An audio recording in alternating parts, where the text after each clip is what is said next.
Hello，大家好，歡迎翻到嚟 K-pop 偏食網頻道。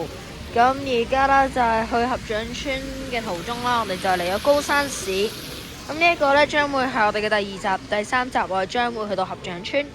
咁啊啱啱啦都食咗幾條串燒啦，一碗拉麵啦。咁我亦都係推介大家呢去一間鋪頭呢，就係買黑松露薯條嘅。咁就係呢一間鋪頭啦，係象家。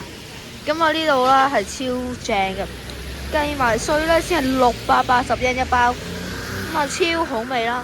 咁啊記住啦，飛陀牛呢係日本名古屋名物嚟嘅，咁所以大家一定要唔係係高山市嘅名物嚟嘅，所以大家一定要試下。